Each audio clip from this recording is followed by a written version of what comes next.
This is a committee of the whole meeting, September 16. And we have one agenda item, so I request a motion to approve the agenda as presented. Councillor Fox makes a motion, all in favor. Any opposed? Motion carried. And then under new business, our Director of Community Services would like to introduce CATS. Thank you, Mayor and Council. And yes, we are here to talk about cats and cats within our community. First, I just want to thank Steve for gathering a bunch of information. He looked up a bunch of different scenarios, and what we're presenting to Council tonight is kind of what we think is achievable, budget friendly, in a sense that we could go a lot higher and do a lot more, but it would cost a lot more, and the resources needed would be a lot heavier. But one of the things that we want to make sure that we're highlighting is that it is still our goal to participate in a TNR program through the Canadian Animal Task Force or their partner agency. Sorry, their name is escaping me at the moment. ARCS, which is an acronym that I'm not going to try and remember, but they work kind of combined programs, and we are on the wait list for that, and we did have good success with that the last time that they did that in 2020, so that still is something that we're aiming to do as soon as they can get us off the wait list, but that would kind of be our primary focus to do large scale. One of the things that we're looking at perhaps trying is the pilot program for an in-house scaled back TNR program, where for a couple of months of the year we would operate our own trapping service, and then we would put them into the vet clinics here in town, and then rehome them via shelters, barn program, or return them to the area that they were originally trapped in, which is part of the program for the TNR program as well through the task force. And so we'd be following their program pretty closely, outside of the fact that it would be our bylaw officer that would be doing the traps. They'd be specific days during weeks and months that we set aside so that communication could be pretty robust with residents. And that way also we would try and minimize the community pets being trapped, and that it would still stick to the feral cat problem. Some of the estimated costs are, unfortunately, through when we're doing it privately and on our own scale, we are looking at approximately $300 a cat for one trap and neuter spay program. So there are significant costs. There are some grant opportunities that we can look into. We're just not entirely sure how those work and what size of the program it needs to be before those grants will kick in. Steve did find one through PetSmart, I believe, but it had a little bit of a bigger program attached to it. I'm not sure if we approach them, if they would help us if we minimize the scale of the program a little bit. But I think we can definitely reach out to them and see if that's something that they would help with. And maybe I'll let Steve just kind of talk a little bit about some of the cat calls and stuff that he gets, and how he sees the program kind of fully out in for his part in that, and what that would look like.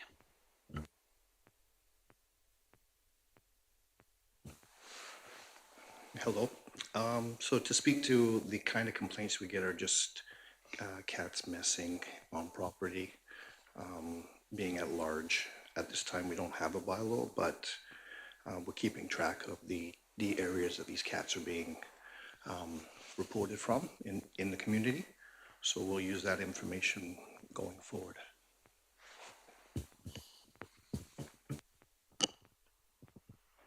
Very good, thank you. Anything you wanted to further add, Lisa, or you want some more discussion? I think we've talked about having a cat bylaw several times, and so I do just want to touch on that a little bit again. In order to have a bylaw that's dedicated specifically to cats and licensing and everything, there's a lot of administrative time and energy that would go into that. And then we don't have a shelter And even our neighboring communities, their shelters are full of cats and dogs. And so we don't have placement for cats if we start getting them collected by residents to turn in or whatever. So it becomes, what do we do with cats? If we put them in a bylaw, how do we deal with them? And I still don't think that it's in our best interest to put cats in the bylaw.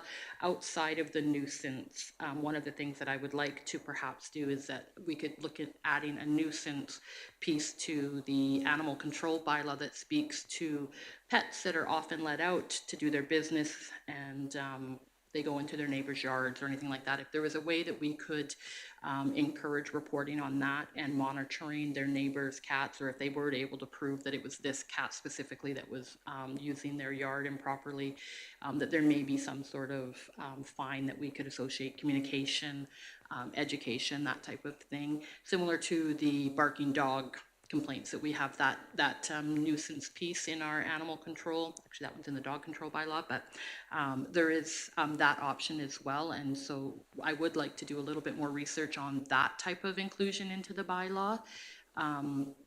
The licensing piece, even with dogs, the good pet owners will do it.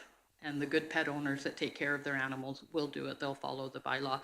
But it's typically the ones that are not interested in following the bylaws or whatever, and it's just a cat or it's not a big problem or whatever.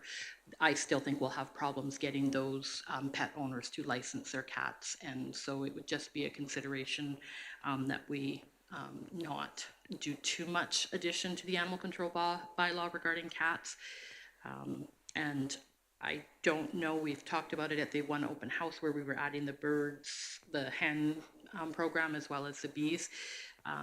We haven't had a community group come forward and express interest in starting a shelter or, anything like that. And I think that if you look at Claire's Homes Cares, their shelter, for example, that's a very robust volunteer program that they have. The town did support it in the beginning, provided them with a facility, and then also provide some funding to them on a yearly basis, significant funding on a yearly basis, but it does deal with both cats and dogs.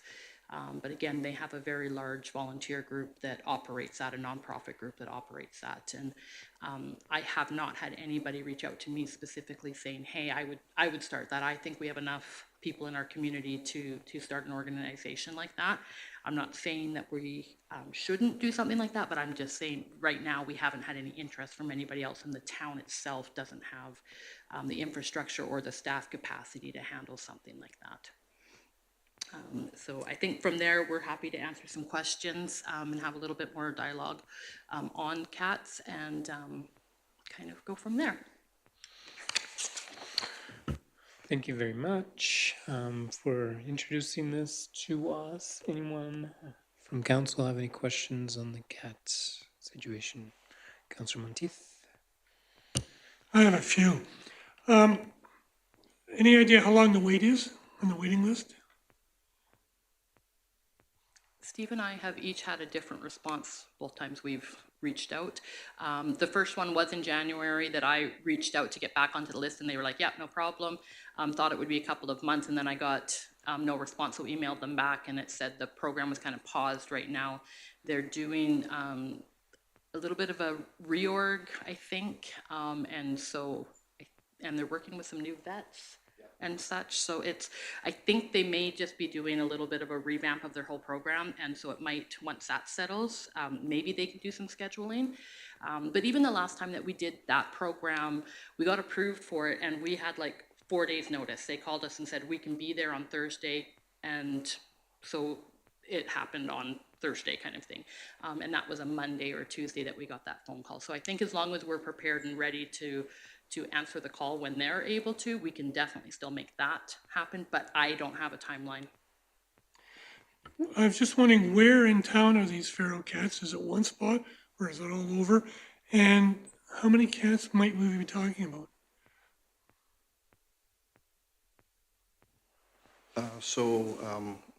What's been communicated to me is that the vast majority is in around the grain elevator and some of the locations like 9th Street and the Hose Paddock areas. What was Russ, your? I was just wondering how many cats, do we have any idea how many cats? No, we'd have to probably set up some bait stations and get accounts and pictures and get a I was bit. just wondering if we're talking 15 or 50 or, We're probably more around 75 to 80. okay. And I know you've probably mentioned this the last time we discussed this. What do other towns do? Seems to me there's no solution to this. For most of the communities that I've looked into, a lot of them do have animal shelters that people can get the cats and then they surrender them themselves. And so that's a lot of what I see other communities doing. There are a few that have had cat bylaws, rescinded cat bylaws, revamped cat bylaws, and they all kind of are slightly different, but it's about licensing and good pet ownership. So it's really, all the communities are so different. Okay, I'm just wondering, have we had any citizens attacked by feral cats? Because I gotta think there's some legal ramifications if we're not on top of this, but I don't know.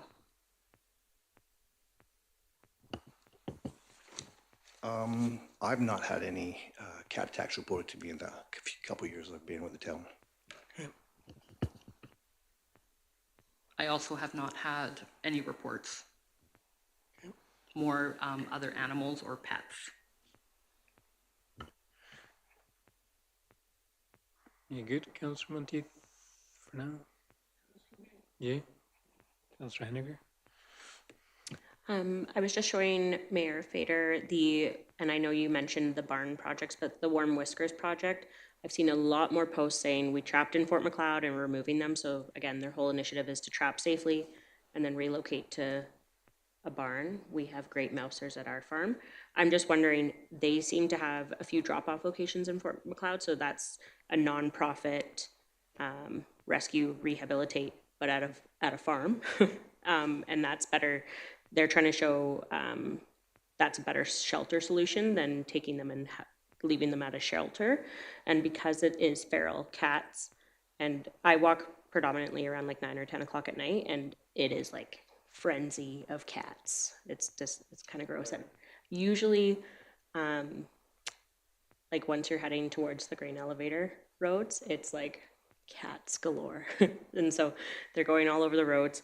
You could tell that they're not well-loved cats. They're kind of crazy. So I was just wondering if that is a non-profit organization, and they seem to be have been going for quite some years, and they're now running in Fort McLeod. I'm just wondering if that's one that you guys have been working with or talked to. When they first started in town, they did call and kind of let us know that they would be doing what they were doing, and we didn't have any real concerns with how they were going to be doing it. But we didn't really have a trapping program ourselves with the town. I would certainly feel comfortable reaching out to them now and letting them know if this was something that we were going to move forward with, and if they were able to help, or that we could utilize some of their services. That would be wonderful, and we could make a small donation to their organization as well for assistance there. They love collecting like the totes from Costco or coolers, and they seem to run very like low risk to their nonprofit, but because it's already established, I do think they need funds, but they do boast quite a bit on their social media about being in Fort McLeod, which is really great. Any other thoughts, questions? I had a question on the grain elevator. If the grain elevator is such a high density of an issue, have we tried to reach out to the owner of the grain elevator? See what their plans are? I think it'd be, yeah, I don't know. And we're talking the grain elevator on 1st and 15th, right? Yeah, and that one, I have not personally tried, and I'm assuming Steve has not either. So we want to recommend humane means of working with animals, and I'm a little bit worried that somebody may, when they start poisoning and everything, it's because of the grain that's left, it's a very mouse-heavy area and rodents. And so I understand why the cats tend to congregate for sure. in that area, and it's somewhat able to be sheltered too. So, yeah, we could certainly reach out to the owner and see if they'll even, you know, assist somehow, but get some humane ways to work with Well, them. like I think if a lot of what they're doing is causing some of the issues, I think we should ask them to help solve it, which maybe is something I don't know because the place is a bit disorganized and doesn't look that great. So I think either way, it's good to have a conversation to see what their plans are. 'Cause I don't know that they actively use it. So I know they put a new roof on that not that many years ago, so they must want to keep it. Otherwise, they would not have put a new roof on. So I think it's worth a conversation with them just to see what their plans are. Because I think the feed mill probably was an issue, but I do believe they've pretty much gutted the feed mill and are making it into more of a organized location. I'm just curious on the traps. Like, how does this trap know to trap cats?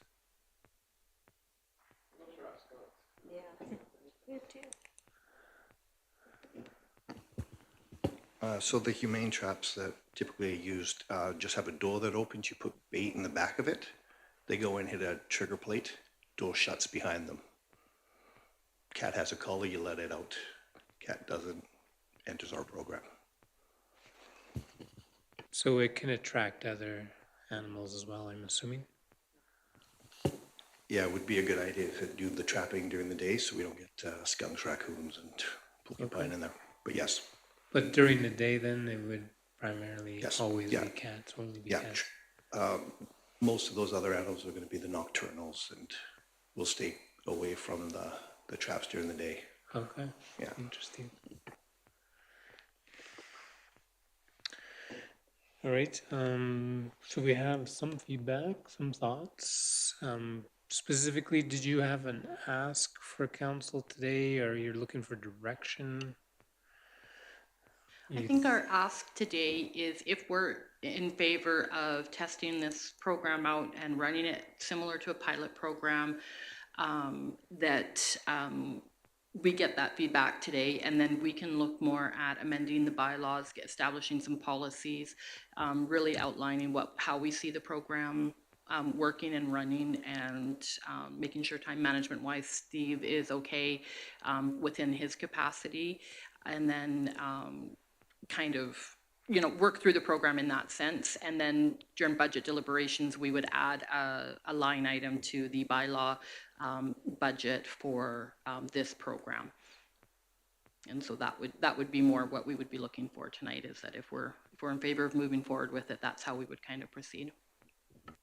And then after that, you would come to council with an amount at a regular council meeting, or are you looking for? The policies and bylaw amendment would definitely come to council. The budget amount would be presented to council during the budget deliberations, not specifically with another ask for the program, just it would be included in the budget process. So this would be for next year. There's no plans to do anything this year anymore. I think by the time we get the amendments and with the election, and because the bylaw would have to be amended, I think we'd be looking at probably a January 1 for the bylaw and the program and everything, and then just the better time of the year to do trapping and stuff would be spring. So, and we would like to keep that to about an 8-week time span, that we're doing a couple days a week. So it's not putting out 50 traps in one day. It's a gradual program that's done kind of on a weekly type basis. So, Councillor Monteith? I'm presuming if we go with a trap program, we would have to know what we're doing with the cats once we trap them. You mentioned 10 traps in there. Is that what you're envisioning the program would be? I think, yeah, 10 traps aren't necessarily that we're assuming we're going to collect 10 cats every week or anything. It's to have that overlap. We would also need to hold them for that 24 48-hour period to do any identification. If there's any chance that they may be a pet or something, we have to come up with that process as well. We don't necessarily want to be putting pets through the program. So that's kind of all the procedural stuff that we'll work out and figure out what that policy and procedure looks like prior to implementing. Where would you put them? Probably in the same facility that we have our, yes. Yeah, I think you said something about shelter or barn placements were available as well. Is that where they get placed as well? Once they get put through the veterinary, like through their, the GNR program, yes, it's either returned back to their area in the community, but our first goal would be to shelter, barn place, Okay. or back to the community if that's the last resort. We don't want to be holding and sheltering these cats. We don't have the facility. We have that bare minimum facility capacity right now, and that would be just to hold them through that identification and then the veterinary care process. So if I got played correctly, is there chances that people would have their pet cats spayed or neutered at no cost? No cost to them. It would definitely be a cost to us. Yes, we can't say that we would never catch somebody's cat, and hopefully that doesn't become too much of an issue with that. You can tell also by the cats are social people if they're pets typically, and so the reaction of them in a trap, and even when people are moving traps and the reaction of them being held, you'll know whether some of these cats are more likely a pet versus a feral or stray cat. So there will be a little bit of judgment sometimes used, and should they go to the vet and they're already spay or neutered too, then they just will likely get released back because they've already gone through that program, and you might be able to assume at that point that they are a pet. So those are all things that Steve and I will work through and kind of make sure that our policy is pretty comprehensive and try and minimize the pets that are getting put through the program, because that's not the intent of this program at all. No, I get it wouldn't be the intent, but it could be a. And then, is there anything that we could do to encourage pet owners, pet owners, to have a collar on their cat with the numbers? So they actually. I'm not. We can't force it, but I'm just wondering if it's something we can encourage. Yeah, I agree. We should definitely roll out a education campaign and give the pros and cons to tagging, microchipping, and putting a collar on your cat.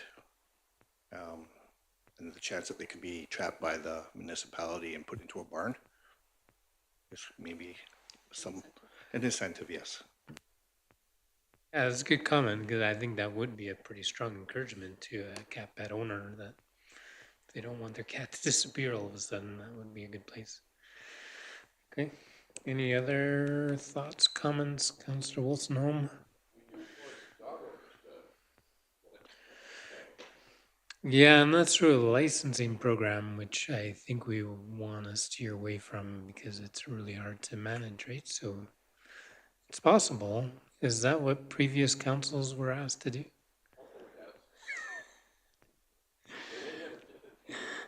Any other seasoned advice or experience that you have that you want to share with us? Okay. That's it? Okay. Councillor Monteith. I was just wondering, how busy has our dog compound been? And have we had the problem we had before with the number of dogs we were housing?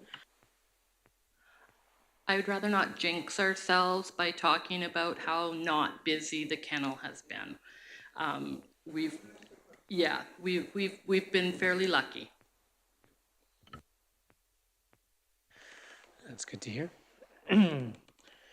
Any other thoughts, comments? Any resistance or concerns with proceeding, Councillor Poitras? Hey, but yeah, just listening to this conversation, my concern is on that kind of licensing and registration issue. I'm not in favor of a cat bylaw. I think I agree that would be a bit of a nightmare, but I just struggle to see how we can do things like this trap and release, and then we talked about the perhaps a nuisance addition, how to pull that off without some sort of way to, or some sort of registration or licensing program for people's pet cats. And so, I don't know, yeah, again, I don't have any solutions for that. I think it's a nightmare one way or the other. And so, but again, people love their pet cats, and if all of a sudden their cat's out at the barn, we're gonna run into a lot of issues that way too. So, if anybody gets any bright ideas on that. Yeah, that's where I think it's important to encourage the tagging and the chipping and whatever. I'm not sure if you're Councillor Henniger. I was just gonna, we house so much on our website, and when that information is built out eventually to talk about it, I'm just wondering if you know a vet, you can call them and say, hey, can I get a few mousers? And they're like, what colors do you want? Like that's a very common thing. I was just wondering if, say, a farm or a colony wanted to say, hey, we'll take mousers, that they could put that information. It would just speed it up so much faster if we had to get them through, because I know a lot of people post and they say, hey, we need a few mousers on social media, but if there was a way that we could speed it along for bylaw to say, hey, you can come pick up 3 today, it would just, usually the feral ones are the good ones you want at your farm, so the ones that you can't see. So thank you.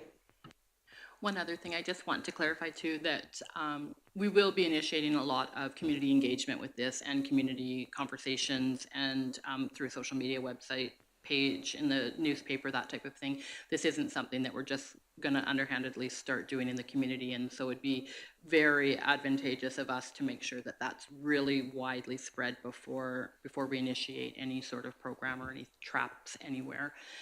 And some of these traps would even be by request. So if a resident or an area notices that there's an increase in cat traffic or whatever, that they could speak to bylaw and then make that request to do some trapping in that area, which I think would help with making sure that, for that day and a half or that day, that as many pets are kept inside as possible, for that 12, 24-hour period.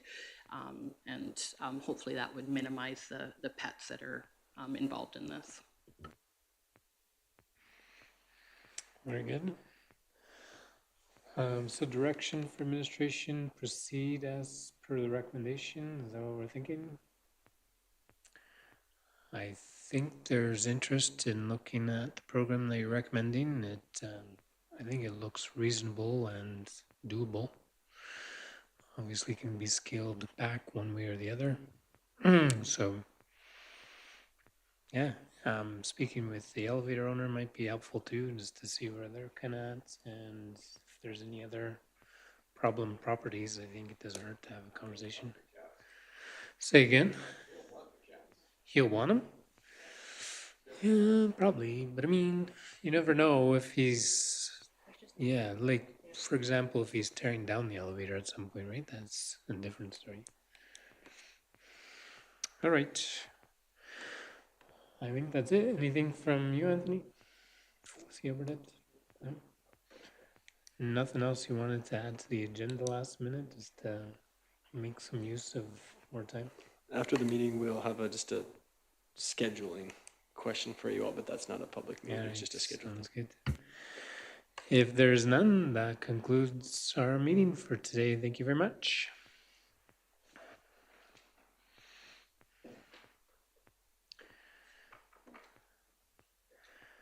Oh.